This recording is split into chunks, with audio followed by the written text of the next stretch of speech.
पाकव्याप्त जम्मू काश्मीरमधील रक्तपात थांबवून बेकायदेशीर ताब्यातील सर्व भारतीय भूभाग त्वरित रिकामे करण्याचा इशारा भारतानं पाकिस्तानला दिला आहे। पाकव्याप्त जम्मू आणि काश्मीरमधील रक्तपात थांबवावा, आपल्या भूमीवरून चालणाऱ्या दहशतवादी जाळ्यांविरुद्ध कारवाई करावी आणि बेकायदेशीर आणि बळजोरीच्या ताब्यातील सर्व भारतीय प्रदेश त्वरित रिकामे करावेत, असं परराष्ट्र व्यवहार मंत्रालयाचे प्रवक्ते रणधीर जयस्वाल यांनी म्हटलंय।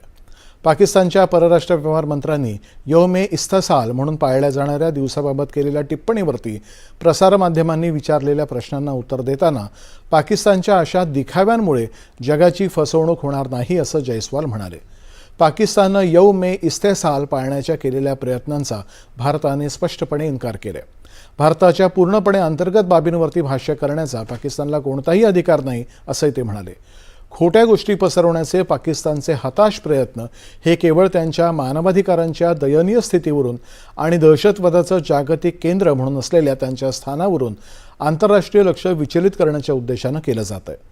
आंतरराष्ट्रीय समुदाय सध्या पाकव्याप्त जम्मू काश्मीरमध्ये मूलभूत अधिकारांची क्रूर दडपशाही पाहत आहे। निशस्त्र नागरिकांवरील अशा सरकार पुरस्कृत हिंसेमुळे पाकिस्तानी व्यवस्थेचा प्रचंड दुतोंडीपणा उघडा झालाय असं प्रवक्त्यांनी निदर्शनाला आणून दिलं। येमेनच्या किनाऱ्याजवळ लाल समुद्रामध्ये